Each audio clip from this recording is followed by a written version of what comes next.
Hello, welcome to You Haven't Blanked That. I'm Forrest. And this is Jimmy.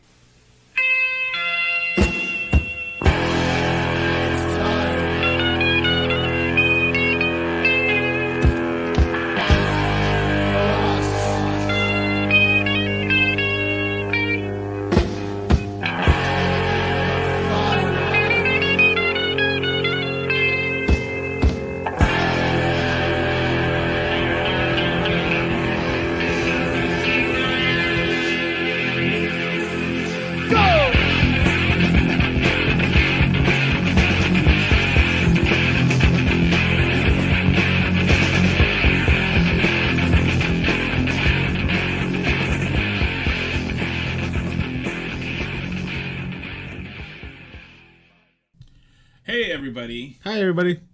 This week, we're going to get a bit weird. Yeah, a little bit. A little weird. We're finally getting to some David Lynch. David Lynch's Twin Peaks Fire Walk with Me. Jimmy? Yes. Do you have a description of this? I do. So, Twin Peaks Fire Walk with Me. Laura Palmer's harrowing final days are chronicled 1 year after the murder of Teresa Banks, a resident of Twin Peaks' neighboring town. What's the town that she was murdered in? It was like Deer Valley or something like that, or Deer Hunt or something. Deer something. Deer something. Quick thing. Twin Peaks is not a real location. It is not. I mean, there's Twin Peaks areas. There's areas that they use in Washington as like, hey, this is what we're... Because there are locations where cities are called Twin Peaks. I'm sure there's a Twin Peaks somewhere, but I don't know if there's a Twin Peaks. But it's not like the official not Twin in, Peaks. like Washington. Like Okay, so before we get into all the shenanigans, let's talk about the TV show Twin Peaks. Okay. One of my favorite shows. Well, at least the first season is. The first season is awesome. Up until they... Halfway through the second season. Where they finish the story. Yeah. And then it takes off to random bullshit for the rest of the season, which is bizarre. Which they should just take in some of that... They just need the Cooper bullshit that relates to him. Yeah. Really. And do that. But yeah, they wanted to figure it out. And it was one of those... He didn't want to do that. He wanted it to go on... Oh, keep going? He wanted it to keep going and have it be like that. Because it seems like... Well, if that's the case, he should have put story elements... It wasn't him, but it wasn't him that had to say over it. It was ABC. Made them reveal who the killer was partway through season 2. Yeah. So Twin Peaks, basically, it starts off with the murder of Laura Palmer, and she's found... by Packard. Basically, this woman's washed ashore... like in plastic, and it's trying to solve this murder of this high school girl, the homecoming queen. Then we visit the town of like the weirdest collection of people ever, and then like there's like the log lady who's just this elderly lady with a log, and that speaks to her, that she babies and speaks to her and carries around town. Yeah, it's David Lynch is weird. Yes. So I can tell you right now, I had to do a recap on like Twin Peaks just so I could get caught up, because I couldn't sit through all of that and then watch this movie. Yeah. So I did like a YouTube search for like, like what should I watch? Recap of season 1 and recap of season 2. And holy shit, I forget how weird it is. And the last episode is like the episode. That's the one that the Simpsons reference all the time with like the Burns's well, they reference the Black Lodge. Burns suit. Look at Burns' suit. But like, yeah, because even then, like, it's just weird. But like, this movie, show. Let's just start. I don't even know where to start with this. It's so hard, like, it's because like this show constantly evolves into a weirder, more bizarre series of circumstances, and like where it becomes mystical at one point, and then it becomes like almost fantasy. It's but kind stuck of in reality. It's noir. It's that's why I think I like it, because it just kind of taps everything. Yeah. I mean, and then the characters are all played are super awesome. Yeah, and they couldn't get everybody back. Yeah. And that some of there's a lot that was left on the cutting room floor that they have the scenes. Uh-huh. Like most of the people came back for the movie, but they had to cut it to make a more cohesive movie. I mean, it's going to be a lot of fan service to get everybody in to make a cohesive story, as cohesive as you can make this story. Anyway. Yeah. So just to kind of like set a precedence of where we're going. The show, the murder of Laura Palmer happens. We revealed that, like, you know, she's into all this weird shit for being a high school student, and then, like... And that's what the show is. Like, the show is them investigating, and as they investigate, you find out she's, like, a hooker, and you find out she's drugs, and she's banging all these people. She's banging, like, the mill... Fuck, I'm gonna fucking say this. James is the Milhouse of Twin Peaks. I fucking hate James. I hate him so much. Like, but he's the Milhouse of Twin Peaks. Like, This sad bastard. Give Milhouse a motorcycle, and he is the James of Springfield. Yeah. Basically, it gets down to the very end. They solve the murder partway through the second season, and it kind of leads into this whole thing. And at the very end of the show, they're in this Black Lodge, which is like this interdimensional... Almost like a purgatory of sorts. Yeah, it's like these are no longer people, but they're like demigods. Bob is considered a demon. Right. They're like trickster spirits that are playing with like human lives. Yeah. But then it ends with Cooper being possessed by Bob, who was the spirit of the murderer, who ended up being... in Laura Palmer's dad. Yeah. And that's how Laura Palmer got killed. She got killed by her dad, who was possessed by Bob. Which is that evil trickster spirit. Demon. Yeah, demon. They refer to him as a demon in anything you read. Okay. And then it cuts off. The last scene is basically Cooper, who's the FBI agent. Who's there to investigate the murder, is looking into a mirror, and then... He smashes his face into it? He smashes his face into it. You see Bob, and then... Laura Palmer comes back out and says, like, you'll see me in 25 years. And then that's it. That's it. And that's all they had for the show for, like, till this movie came out. In 92. And this didn't do much to forward that part of the story until, like, 2 or 3 years ago when they did the 3rd season of Twin Peaks. Now that we're here, the movie is 1 year prior with the murder of Teresa Banks, and then... the story that happens here, and then it kind of covers the last days of Laura Palmer, and even like towards the end, like the last bit of the show, sort of. But anyways, so yeah, I mean, there's a lot because they bring that guy who was the agoraphobic guy into this movie. Yeah, you see him pop up for like 2 seconds. The movie starts off with like these FBI agents coming to solve this murder of this poor girl. They meet like what's his face? Gordon Cole, played by David Lynch. Yeah. And then he goes, oh, have you seen my assistant? And then this man in a dress comes out, and then he does this weird interpretive like jazz dance, just throwing elbows and stomping her feet, doing a little turn, punching the air, walking away. Then David Lynch, who's like the guy that's telling him what's up, he ends up putting 4 fingers and saying like, you know, it's my sister's daughter's nephew, sister, whatever. And then they were driving away. Now so you get...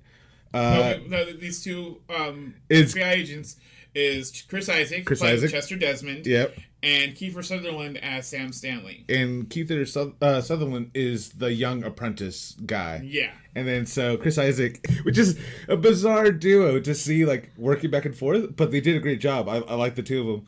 But it was one of those where Kiefer was noticing bullshit like details, like the sewing on her like hip. But a different string means something else, and then like her stomping her feet. It's like that's this weird. It's like a weird way to convey information. Like, why not just say, "Hey, here's the docket on like this. What's going on?" Because it's David Lynch.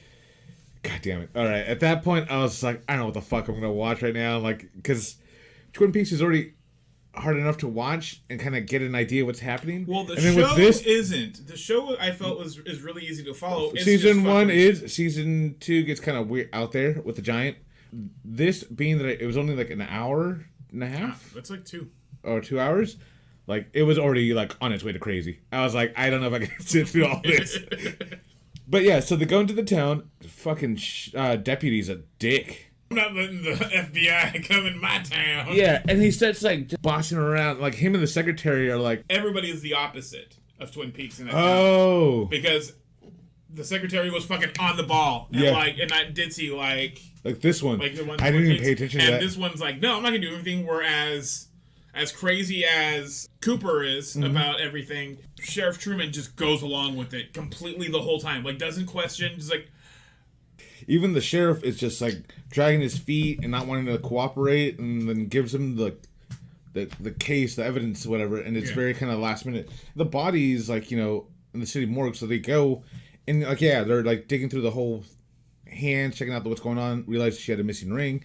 And then they noticed something underneath her nail. And that was a gross part. I was pretty grossed out with that when they pulled back the nail. When I was younger, I wasn't playing hockey and I didn't have gloves on, and I fell and smashed the stick between my thumb and the cement. And so I had done that to myself. It's one of those things like if I've done it to myself, it doesn't bother me that much. I've had my fingernails fall off and I smashed it against like a screen door, like a metal screen door, or like I had an engine drop on my foot and all my toenails popped off.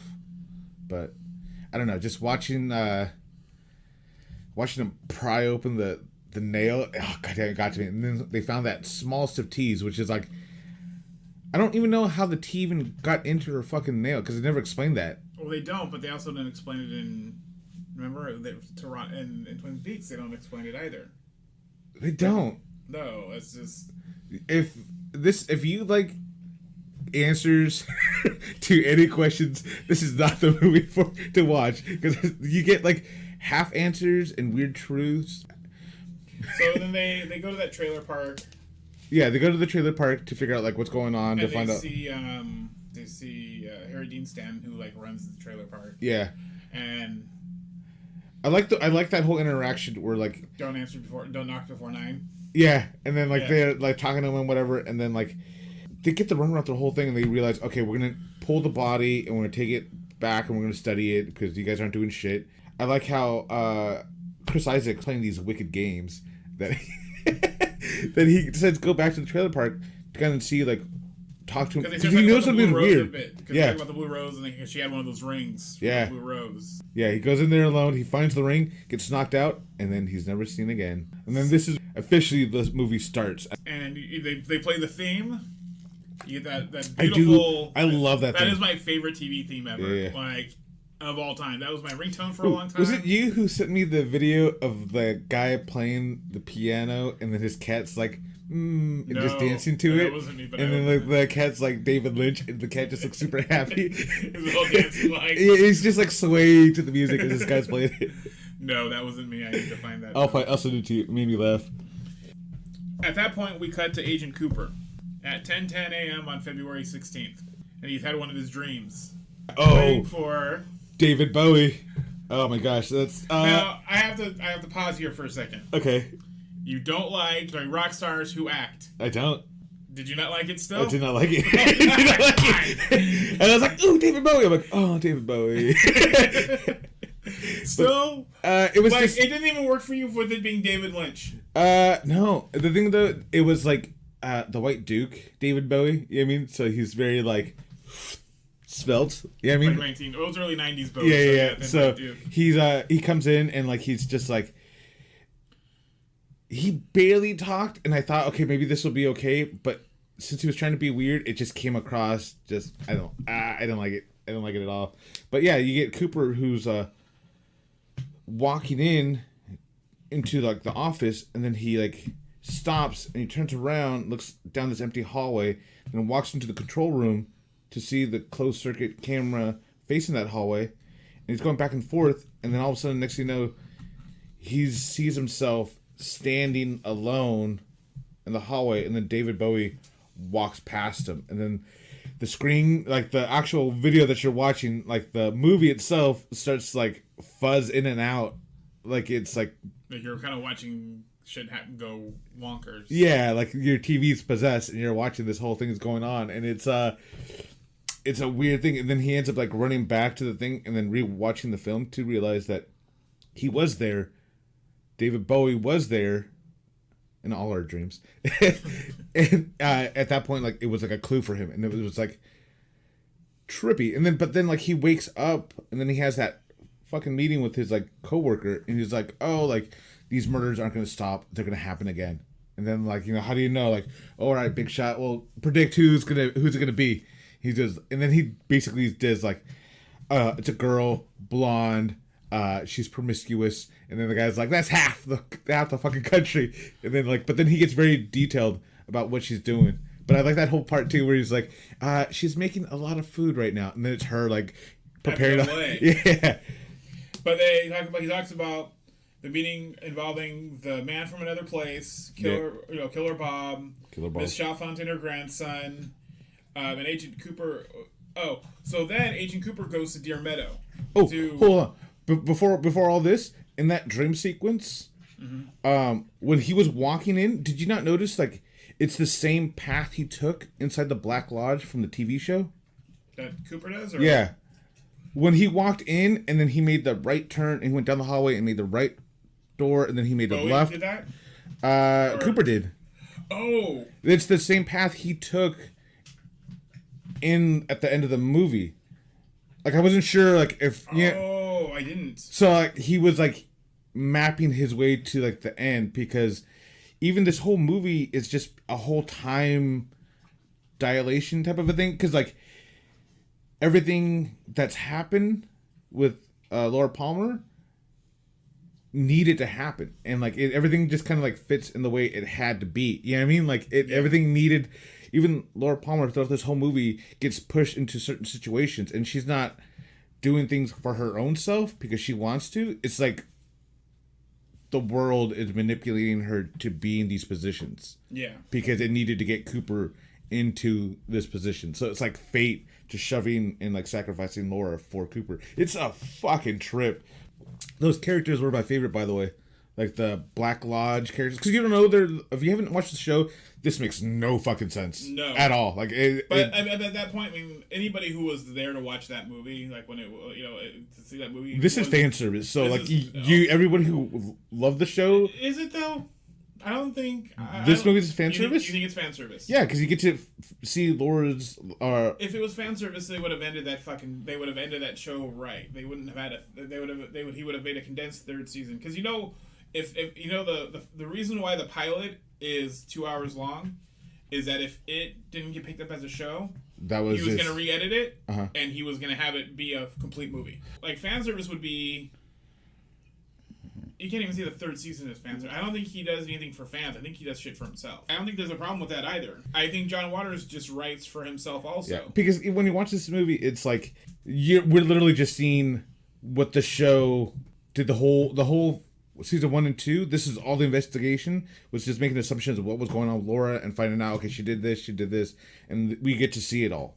But it's weird because we're seeing the Black Lodge characters interact with Laura, and you're seeing my favorite one out of all of them is the little boy with the white mask and the long spike for a nose. Oh, the grandson. The grandson. Yeah, that thing's awesome.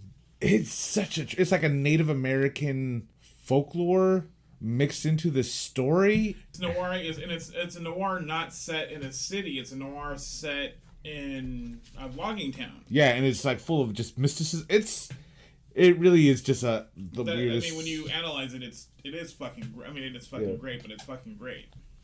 So then the man behind the mask is looking for those torn out pages of the journal. Oh yeah, Palmer's journal. Laura's just she's had a bad day at work or wherever at school, and she goes home and and then she grabs her journal, and then she lights up a cigarette when she finds out her mom's not home, and just starts smoking in her room. You dumb bitch. You don't think your mom's gonna smell the cigarettes in your room? What are you doing? We get to see her interactions with James, and then you see her interactions with Bobby Briggs. Yeah, Bobby. But she's such a when she's with James, she's oh, and she's super sweet and whatever, and they have a sweet little love scene where he's no, stay here, and you assume they're fucking. But then you get Bobby looking for her, which is his girlfriend. She's mocks him. She's hey, you piece of shit. Hey, you dumb idiot. How about you shut your mouth? You want this? And then he's oh, I'm sorry. Okay, I'll talk to you later. And then he walks away into the high school. It was so stupid. What's funny is since they made it afterwards, they made it 3 years later, nobody looks like a teenager. It's oh, not at all. It's so weird. And then Laura Palmer's doing coke in the girls' room. That was hilarious. She goes back home at one point and finds Killer Bob. Yeah, so Killer Bob's in the house. Oh, because Killer Bob is pulling out the journal. Yeah. And she sees him and she freaks the fuck out and screams and runs outside. And then she's staring.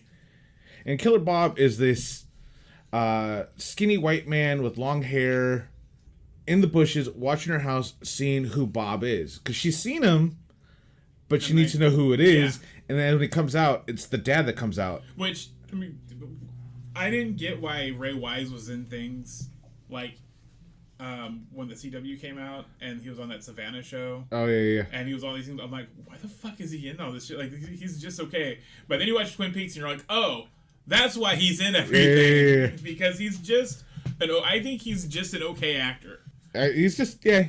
He's like, not bad, but he's not great. Yeah. He's CW good. Yeah.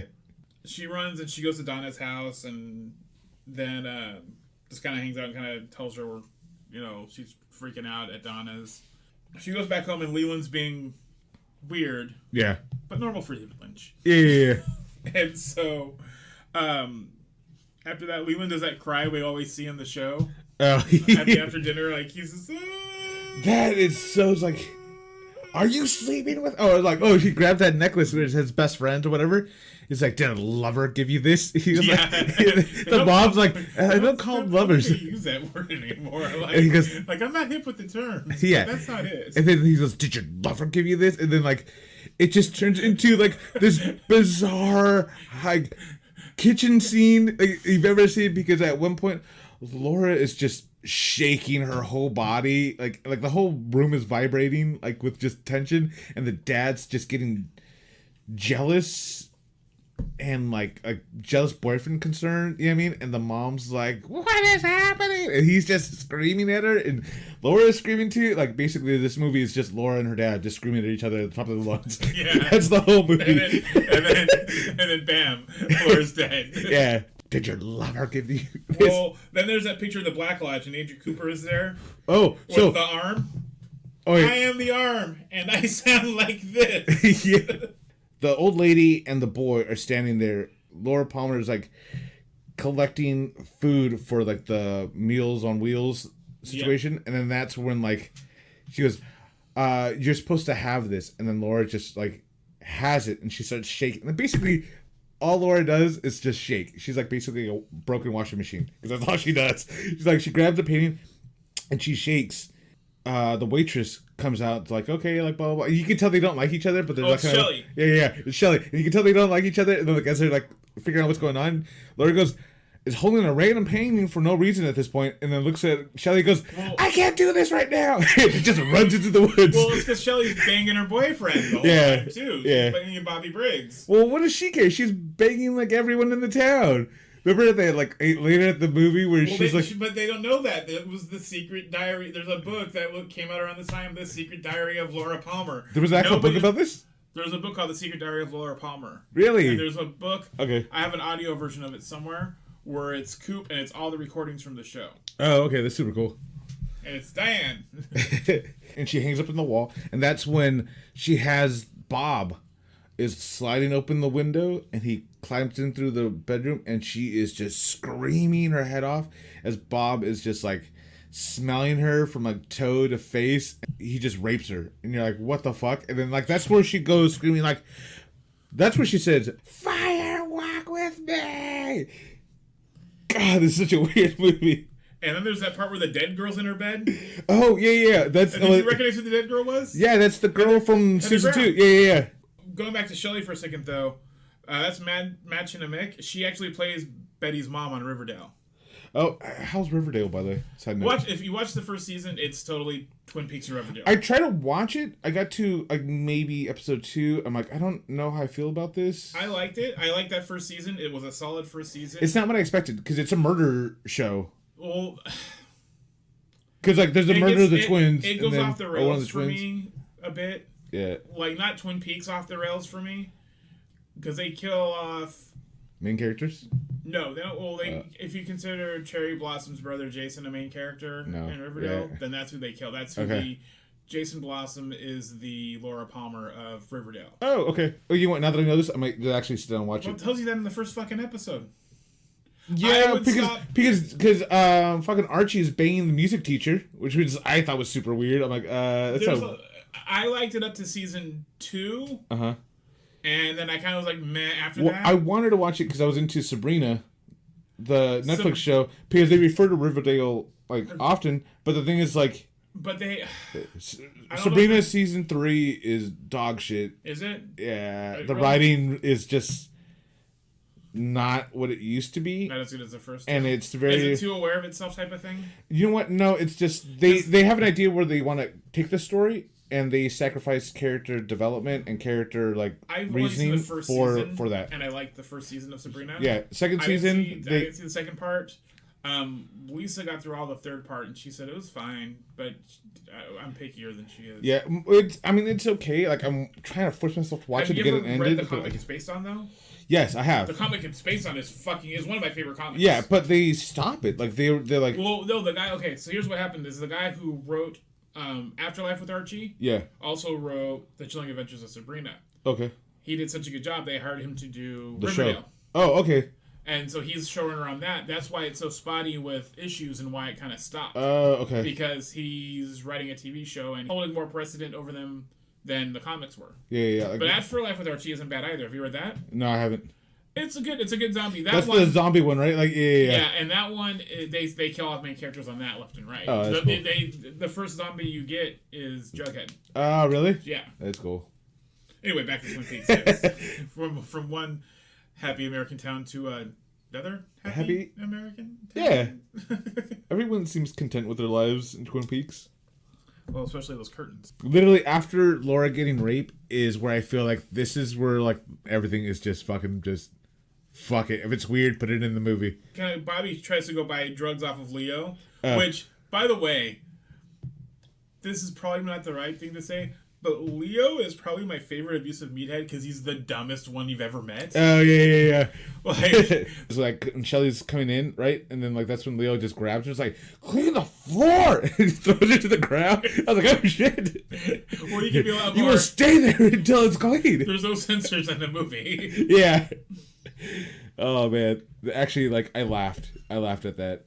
Because it was just so blatantly just shocking, I mean, but... So... At that point, Donna goes to Laura's house, and Laura's just drinking and smoking and just, like, dancing around the living room. Yeah. And she's like, yeah, I'm gonna go fuck people, essentially. Oh, this is where we get to Laura's dream, right? No, this is where we go to the Roadhouse. Oh, the road. Okay, yeah. So, she goes to the Roadhouse, and Donna follows her, and... Oh, yeah, because, like, mind you, like... None of them look like they're teenagers at all. No. But they don't even act like teenagers at all. Because, like, at one point, and Laura's wearing this, like, black teddy and, like adult, late 40-year-old woman's hairdo. And she's just smoking cigarette alone in her living room. And she's like, Laura, I'm still your friend. I'm your best friend. And she goes, are you, sweetheart? And like a bad catty thing. She goes, you can't follow me. And she runs off into the night.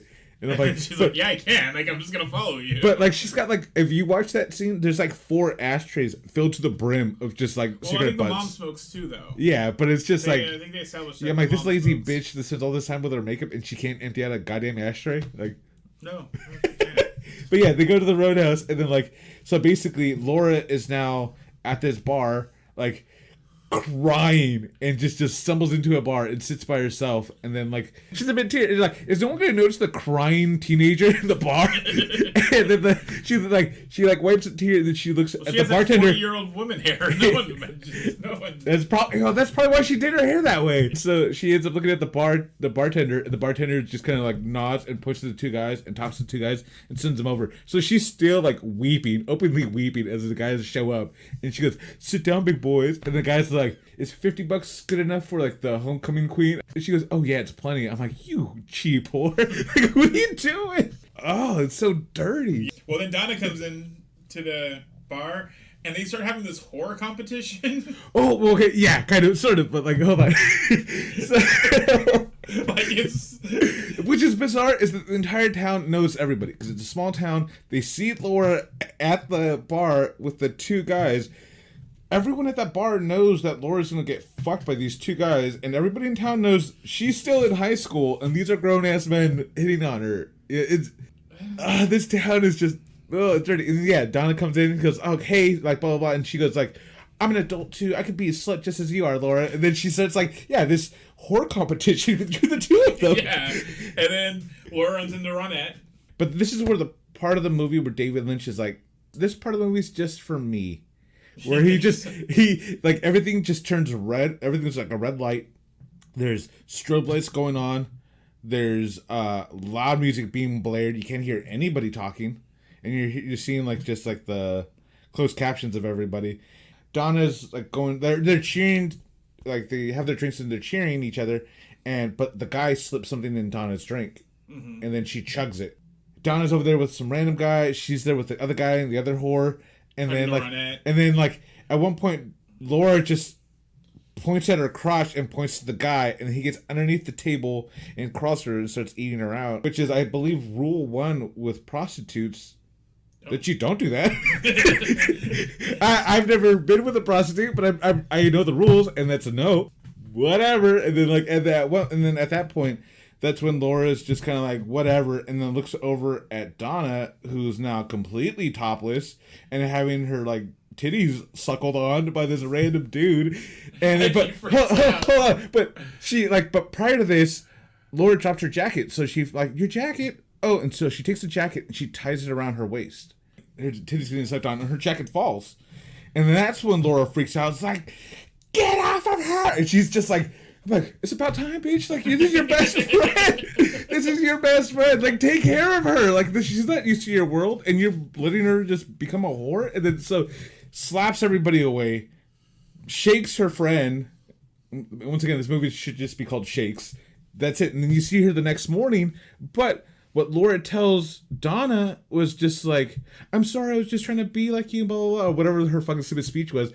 But she goes, never wear my clothes. Never. That was it. She was not mad that her friend was going to get raped. It was the fact that she wore her jacket around her hips. That was what she got mad about. But that's when the dad comes home and like sees like Laura and Donna, and like they're just super close to each other because they're having this moment of like, yeah, hey, I think that'll look crazy. Yeah, and the dad's like, sees the two of them, and then boom, they're both in like teddies, and they're just both like about to make out. Well, and the dad's like, I gotta go. He has that the hooker. Well, he has the hooker, and then because he was gonna work out that 4-way. Yeah. And then he found out that the other two were Ronette and his daughter. Yeah. And it's like, oh fuck, now. And then Teresa was okay. We have to back up a bit. So it was gonna be. Oh, Teresa was the hooker. Yeah. So and that's what it was, and that's how Teresa's. Which I didn't think that was the case, because in the beginning of the movie they kept talking about Teresa as like, oh, she was into coke and she was not a good person. You're like, how dare this town just fucking shit on this poor dead girl? But then you find out, oh, she was a coked out whore. So like, she was legitimately a coked out whore. Yeah, so town people were correct. When the dad came in, it was basically to pick up Laura to go have breakfast with her mom. Yeah. And then that's when you have them driving down the road, and there's that guy in the motorhome that's right behind them that's just like on their ass and honking and whatever, and like the tension's building. Slowly the ambient sounds just get louder and louder and louder, and you don't really hear it until it's like just madness, and like the engines are roaring. People are freaking out. Laura's shaking. The dad's shaking. And then the dad's yelling. The honks are like, everyone's honking. And it's just like, Laura's, everyone's screaming again. And then at that point, the car goes around. And then he makes a U-turn and he comes back. And he starts yelling at the dad. But the ambient sound of the engine, the screaming, everyone freaking out. And Laura's like, who is he, Dad? Who is he? Because it was the one-armed man, right? Yeah, it's the one-armed man. It's Mike. Yeah, and then so everyone's just screaming. Yeah, so everyone's just screaming their fucking heads off. And once again, you can't hear anything because it's all in the subtitles because everything's too loud.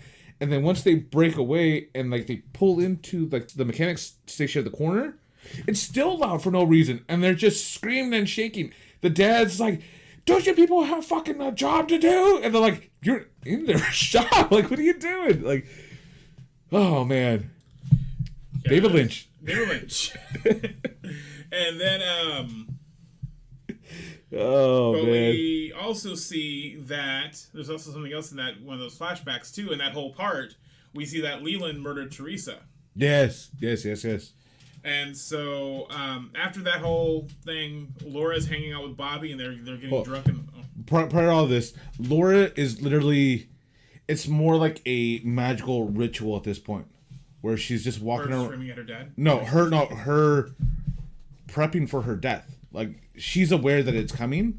She knows it's coming, and she knows she can't stop herself from in these situations. Is she Twin Peaks Jesus, is what you're saying? No, she's the sacrifice. She's like the lamb that needs to be slaughtered, and like it has to be her. You know what I mean? Mm-hmm. But it's just weird because this whole town of Twin Peaks is just filled with prophets and witches. Because even the log lady comes in and tells her, like, you know, something about like, hey, I forgot what she wrote or said, but she was like talking about her death is coming and blah blah blah, and Laura's aware of it, and she just kind of freaks out and runs away. Do you think then do you think Twin Peaks is supposed to be heaven and Deer Meadow is supposed to be hell, and that's why everybody's shitty in Deer Meadow? And that's kind of I believe like this whole Twin Peaks is just like a magic ritual, like the aftermath of a magic ritual. The things about like with magic too, it's like you tend to call upon spirits to like come and do things, and like the Black Lodge is basically like this order that people try to reach, and you have to be at a certain level and a certain like understanding to be able to go into the Black Lodge. You know what I mean? And then like those spirits will then interact with you. You know what I mean? And so like it's just, and then the fact that like literally everyone in this town knows it's gonna happen to Laura, and they keep hinting at it.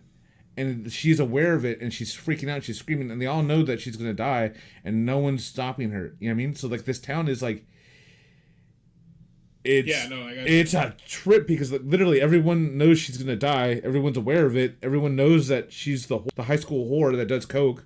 No one's doing anything to stop it. Everyone at the bar is aware of who she is.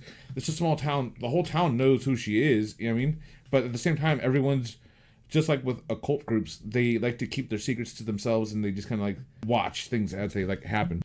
Yeah, everything like that she's doing, like it's just basically fate is just like pushing her to the slaughterhouse, because like that's what's gonna happen. There's no getting around any of it. You know what I mean? So they're about to get drugs, and the deputy comes out, and then when the deputy is like, okay, cool, like the deputy was gonna rob Bobby in the first place and just walk away with the money. But Bobby pulls out a gun out of nowhere and shoots him. Laura's freaking out. It's like, oh my God, I can't believe he did that, Bobby. And then like Bobby's like realized he just killed like this guy, and he's like, he's screwed. Which is, he shows up in his uniform. He's like, he's a cop. You know what I mean? Yeah.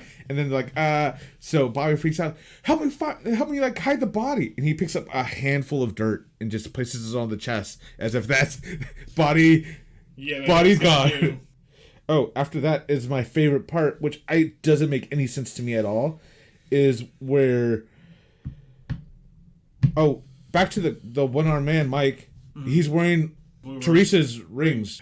He's wearing the rings, so he's just like showing you like, okay, everyone is tied into this ring, because like people are randomly wearing like. But this is the part where like I like, which after all this weird bullshit happens, they show the grandson again with the white mask, just jumping jumps out of a bush and just jumps in the parking lot and just kind of just like hops and jumps and snaps his fingers, and he screams out "Black Dog Runs" that night over and over and over again for a good 45 seconds until they cut that scene and move on to something else. But and then literally that's the end of my notes, because I was just lost of everything that was going on, because this is where everything is out the fucking window. Laura's screaming every 2 seconds. So after that whole meeting up with the cop, and they shoot the cop, that's when so Bobby breaks up with her there, and then she breaks up with James. But she's also like, oh, I'm gonna go to this cabin for an orgy. Go to the cabin. Leland, possessed by Bob, follows them there. And the bartender's super gross though, because like he's like, the girls are all tied up, and then like something happens where the whores aren't participating the way he wants them to. So like we're like, oh, we're gonna watch Laura get raped right now, which was super bizarre. Did you not think that was like so like first off, Laura's boobs are all over this movie. Like if there's like a sneezing, like her boobs pop out, like it's everywhere. But yeah, her dad ends up like sneaking up to the lodge to like find them. And so he gets there and he beats up Leo and he beats up Jacques. Yeah. And then takes him. Do you not know what you find out is Bob wants to possess Laura. Hold on. What was super trippy too is that at this point, like, rather than untying his daughter and this random whore, he ends up just grabbing them from the back because their hands are tied behind their back and just running through the woods, and he's just screaming, "Run! Run! Run, damn you!" And then, like, the flashlights are, like, flashing in their faces. You're like, what the fuck is going on? Like, that's your daughter. And then, like, the moment you realize when the dad is possessed by Bob, no one could see his dad anymore. He becomes like the physical embodiment of Bob. Yeah, he looks like Bob. That's why, like, Laura. That's why he keeps popping back and forth in between as Bob and as. And that's why Laura is constantly. That's why she was in that little grassy knoll in front of her house, watching to see who comes out. Because she even asked her dad, "It's like, did you prior to this?" She goes, "Did you come home last week? You know, like, to the house?" And he goes, "No." And then he's like, and then he has like this weird foggy memory, like, "Wait, I was at the house. But I can't remember why." And then, but it was because the demon Bob needed the diary and wanted the diary. Yeah. And so it's just. So Bob, we find out Bob wants to possess Laura. Yeah. And they're freaking out because they're, Bob / Leland. Yeah. Is gonna kill him. Yeah.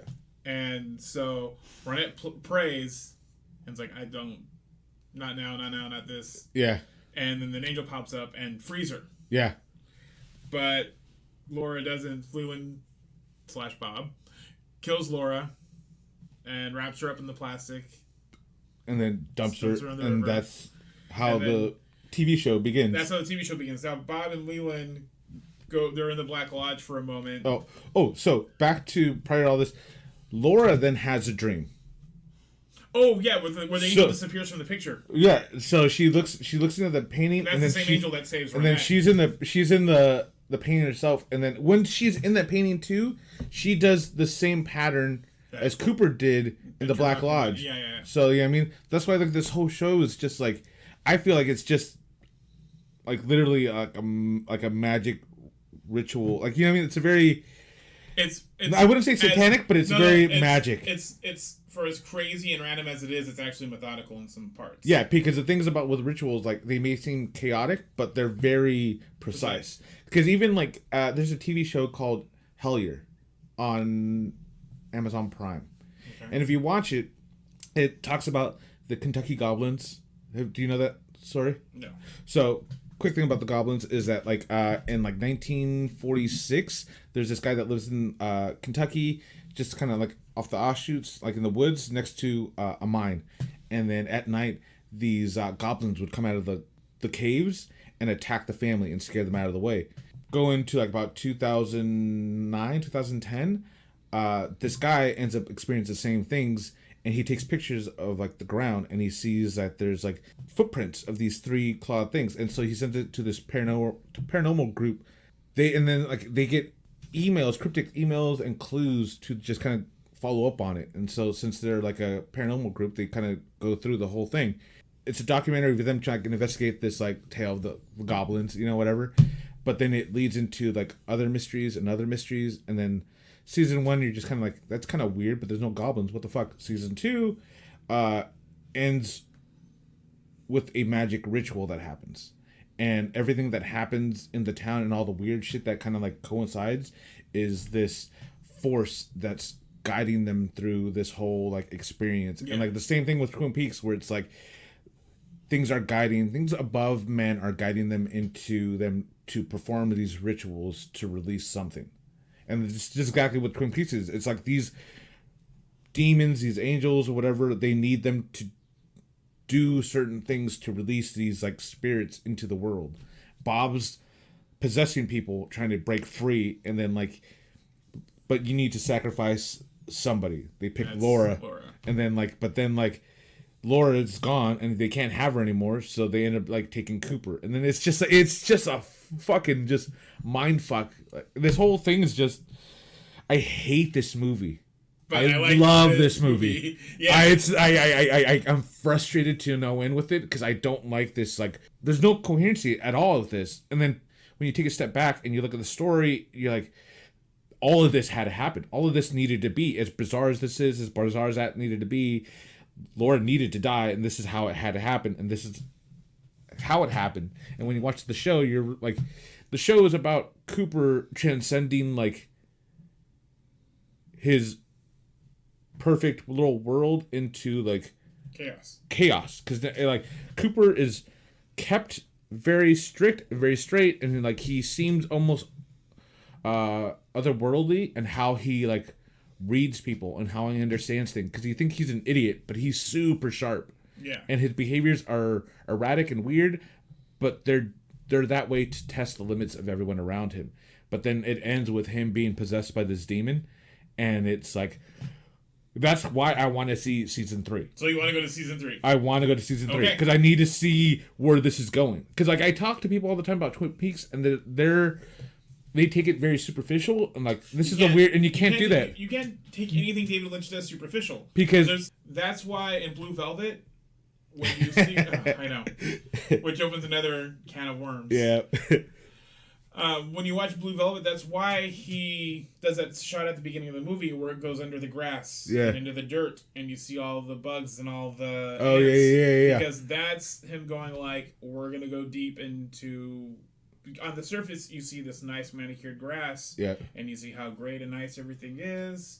But as you go lower into it, it's pretty fucked up. Yeah, because the moment once it's ugly. Because like Twin Peaks is basically like the idea of like Baphomet.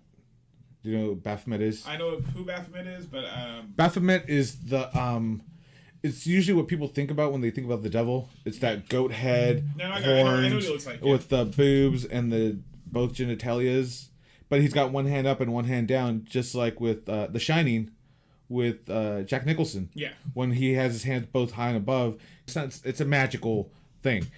Twin Peaks is Baphomet on the whole thing about like as above, so below. You know what I mean? Because like it's just this bringing these two forces together in this small town, and the pressure that happens with the people in that town with these higher entities.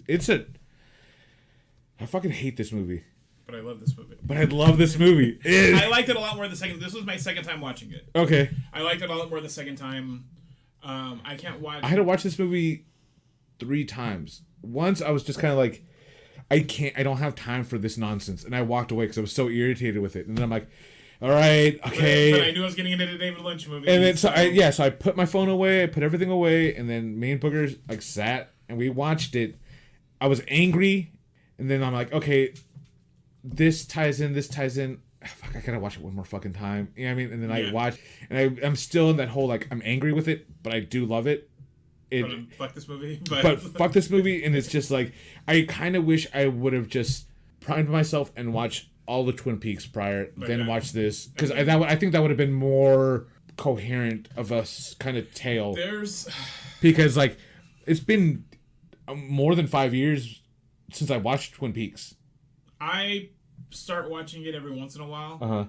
Because it's one of my, like I said, it's noir, but it's a different type of noir. Plus, I love the town. I love the people in the town. No, that's the thing, is that they write small town fucking well. Yeah. You know, it's noir, but it's not Maltese Falcon. And I still think now, I don't think anybody's like done offbeat noir. I can't think of anything. Yeah, because this is. I forgot to mention something, and we glossed over it like assholes, and I need to bring it very into this whole story. David Lynch as the fucking director of the FBI or whatever he is. Remember when he's at the fucking shop, and he's like talking to the waitress, and he goes, "Oh my gosh, I can hear you as clear as day. Like I can hear you." And then the old lady's like says something, and he was like, "What, madam? I cannot hear you." And then she would ask about the pies. "I can hear you as clear as day." And then, but like he ends up making out with Shelley, right? Like he kisses her at the booth, and then he's like, "Shelley, what are you doing?" And he's like, "Young man, pay attention. It is called a kiss, and it's gonna happen again." And he just gropes like Shelley, starts making out with her. Like as a director, I'm like, you son of a bitch, I know what you did.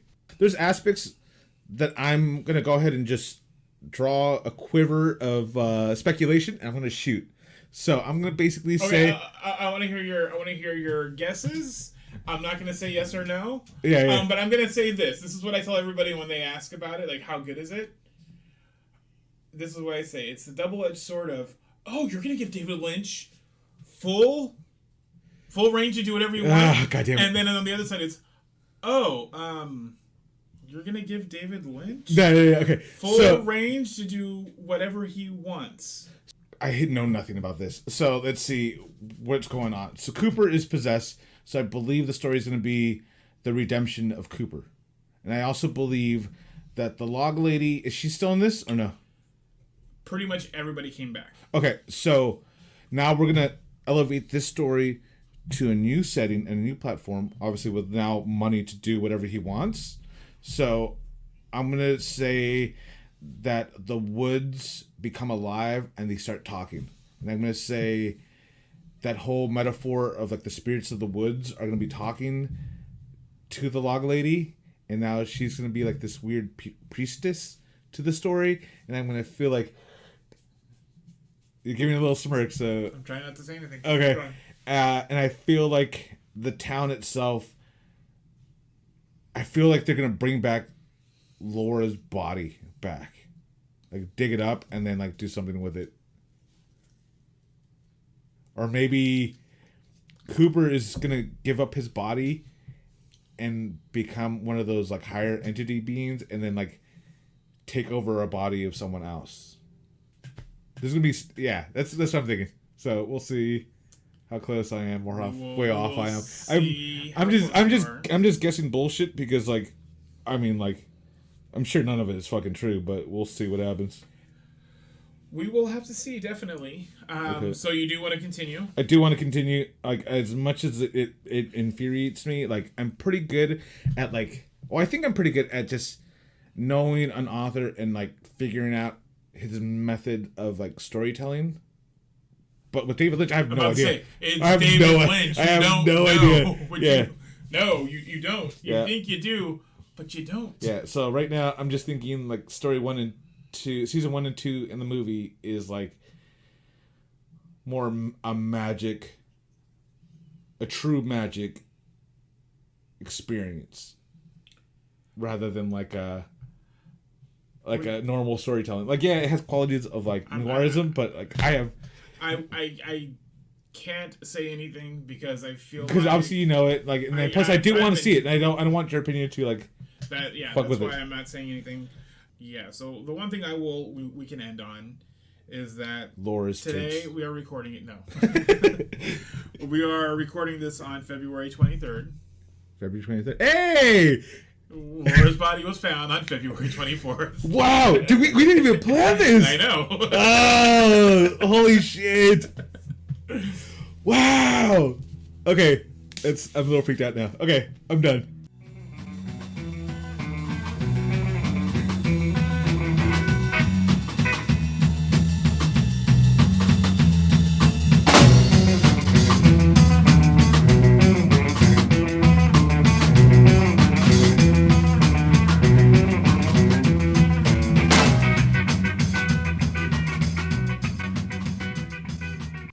Jimmy, so next week we're watching an old movie. It's going to have one Sean Connery in it. Oh, Sean Connery.